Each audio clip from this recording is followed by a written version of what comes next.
This is a demonstration video especially for Maggie and Richard in this lovely Pilote 650. If we look at the control panel, we'll split it into two.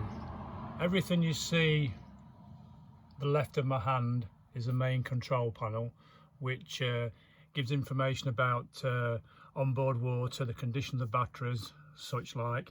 The Truma control panel is purely and simply for the hot water and heating.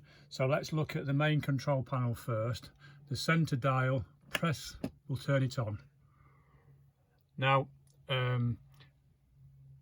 top right hand symbol here, it's showing a little plug at the back of the vehicle. That denotes that I'm actually plugged into the mains, which I am. So this is actually hooked up to 230 volts.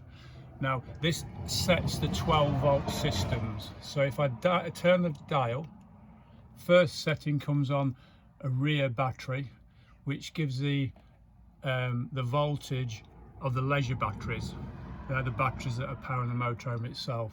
Turn the knob again, gives the condition of the cab battery. Turn it again, it's giving some information about the outside temperature. Turn it again, inside temperature, or the opposite way around, sorry. You can set the time there.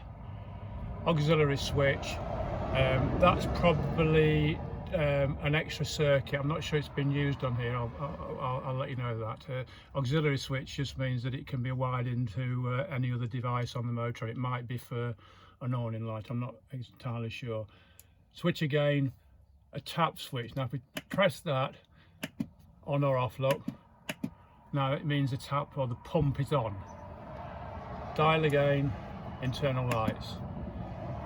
Okay, so the light coming out at the bottom denotes that it's actually powered. So now we've got power to the system, so we can put the lights on, we can use the TV. In fact, I think you can use a TV without this control panel on, but it's that'll be self-evident to you. Now, the only worry you've got to be concerned with on this control panel is if the water's not pressurized, you haven't turned the tap on, and obviously you've got information as to the voltage or the condition of your batteries, which is very useful.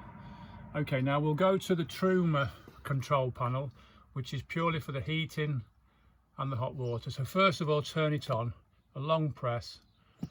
Okay, now you see a black line. Now when we activate systems from this control panel, whatever we've activated will appear above the black line. So now we've got a little, it's just turned off. Now we've got a symbol of the motorhome flashing with a thermometer inside, so that's the heating. So if I press the button, it's telling me it's off.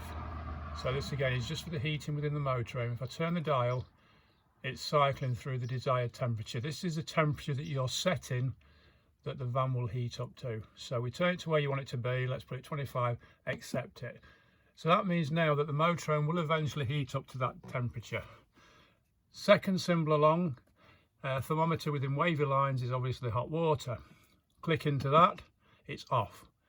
It can be set at eco, which is economical, which is pretty much a waste of time, hot, or boost. Just be aware if you put it on boost and you've got the heating on, it will turn the heating off to take all the power to the boost of the hot water. So generally you'd put it on hot, but if you want it in a hurry, put it on boost. So we'd accept that. Now we've got to decide which fuel source we're going to use. You can see that the gas tank and the electric symbols flashing, so we can decide which fuel source. If I enter that setting, it can be gas, mix 1, which is 1 kilowatt of electricity and gas, mix 2, which is 2 kilowatts of electricity and gas, electric 1 kilowatt on its own, electric 2 kilowatt on its own. So you can have gas, a mixture of electric and gas, or electric on its own. Bear in mind, gas is far more efficient at heating the motorhome and the hot water, but obviously if you're hooked up to a site, you'd want to use the electric because you're paying for it in the site. So then we'll cycle again and you'll see the fan is flashing. Enter the fan, we can put economical, which is obviously slow, or high. That's the fan that distributes the air through the motorhome, and that's as simple as it is. Now If we just come back to the auxiliary light or the switch we mentioned earlier, I've now determined what it's for. So if we go into it,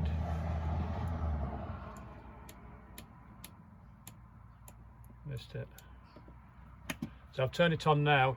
It actually activates the electronic igniter on the hob. So without that switch turned on, you wouldn't be able to ignite the gas with this electronic switch. Now this would be a good time to show what happens when it errors. This is showing an error code now, and the reason it's showing the error code is because I've deliberately put the gas setting on when the gas isn't turned on in the cylinder. So if you do that, you'll get an error code. Same thing will apply to the electric. If you're not plugged into electric and you set it on electric, an error code will apply. So that just to make you aware. Okay. And if we look at the symbols above the black line, as I said earlier, everything above the black line is what you've actually activated. Now, the internal temperature is up to temperature because it's a nice warm day, so it's not flashing. The hot water symbol is flashing.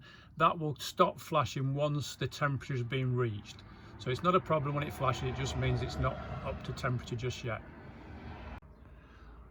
When it's not being in use, always turn this control panel off, and that's done by a long press on the knob. There you go. So that's turned off. The fridge is what we term a three-way fridge. That basically means it'll work on 230 volts, gas or battery. Now it's not really working off the battery, it's working off the alternator of the vehicle when it's running. So what you would do the night before you went on holiday, you'd hook it up to electric, get it nice and cold, and then when you're running, the battery symbol or the alternator would be keeping it cool. This has got an automatic setting, so it will achieve the best setting for you without even thinking or trying to set it, but you can override it and change the source if you want. It prioritizes electric, gas while it's not running, but it'll always prioritize the battery symbol when it's running because it won't work on anything else. So turn it on and it's defaulted to gas. So we're going to choose electric because we're hooked up to electric.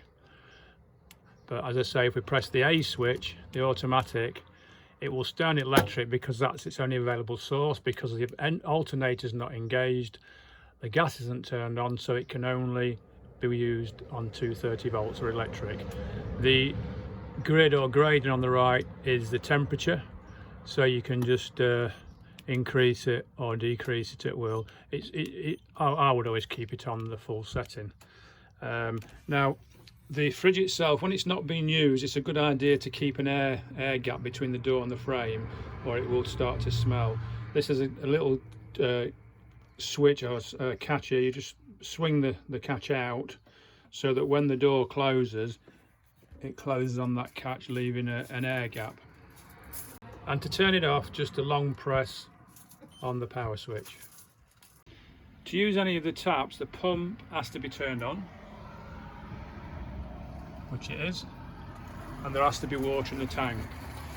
So I've got it turned on, I'll turn the tap on, and there's continuous flow of water. Now, if you're going to heat the water, it's absolutely essential to make sure there is water in the hot water tank. And to do that, you would turn any tap to the hot setting. There's a cold setting. Turn it to the hot setting, turn it on, and wait for a continuous flow of water. When it's not been primed for a long time, we just fill it up.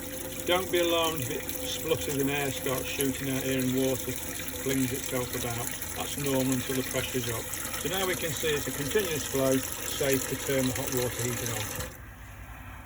Good time now to talk about the toilet. We'll just move to that. It's an electric flush toilet, which is operated by this button here. So if I just lift the lid and press the button, I think that's picking up, like you'll see it's flushing. Okay. Now you'll also notice that if you look down to the bowl, the water is staying where it is because the top or the cap to the cassette is closed. So you can have it open when you use it or closed when you use it, doesn't really matter. But to open it, you just pull outwards the grey lever, and then that dispenses the water that's in the top of the cap into the cassette below. Now it's very important to make sure that when you want to remove the cassette from the outside of the motorhome, that this blade is closed, otherwise you won't be able to pull it out and you'll tug and end up breaking the cassette. So if you do find it's difficult to come out, that's the cassette from the outside locker, come back inside and make sure this is closed, which is the black disc there.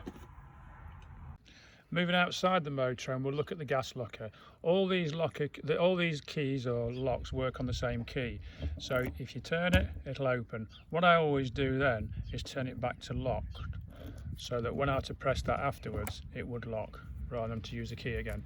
So open it, let it spring open, then turn it back to lock. Do the same on this one. Then turn the catches, lift the lid or locker. Now you've got space for 2 bottles in here, but there is only one with the motorhome. So if you look at the top of the gas valve, you turn the gas on by turning the valve anti-clockwise. It's the opposite to what you would think. Anti-clockwise turns it on, clockwise turns it off. So remember, to use the gas, this must be turned on. You could easily fit another bottle in here.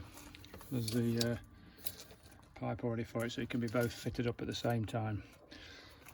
Okay, just moving to the left of the gas locker, we have the gas barbecue point. So if you get yourself a little gas barbecue, you can fit it up to here and use it outside the vehicle. Moving along, we have the freshwater fill. Key in the lock, just turn it off, fill that with a food-friendly hose pipe. There's your hookup cable. Make sure it's put in fully, and then just bring the flap down to keep the rain out. That's the vent for the Truma boiler. Don't have to worry about that, there's no maintenance required on that. Moving along to the toilet locker door. I'll just have to put this down a minute to use 2 hands. Okay, so there's the cassette itself. Now, as I mentioned earlier, inside the motorhome, the blade has to be closed on the toilet bowl to be able to withdraw the cassette. To withdraw it, hand underneath, the lime green lever, lift that up, pull out, slide out. The cassette has a carrying handle, so you can pull this telescopic handle out and then wheel it to wherever you want to go. Okay, now to fill it, we spin this filler out and you place in a quantity of toilet fluid, about 40-50 ml depending on which make you've got. Put it inside there and then add about 1.5 litres of fresh water, swill it about, and that's primed the cassette ready to use. Okay, now when you're emptying it, you'd use the same spout and press this little button there, which allows air to come in to release the water. When you put the cassette back in, make sure that it's fully retracted, and then you can slide it in properly with the spout also turned in. As I said earlier, if when you're trying to take this out there's some resistance when you're lifting this up, don't give it a tug. It's because the blade hasn't been closed within the toilet bowl. Just underneath the cassette toilet door, there's a release valve for the grey water tank. So you just pull that lever to release it, push it back in to close it. They are quite stiff, so just be careful of those. Make sure you support the metal as you're doing it. If we close the gas locker door, turn the catches back, all you've got to do is press it now because we locked them earlier.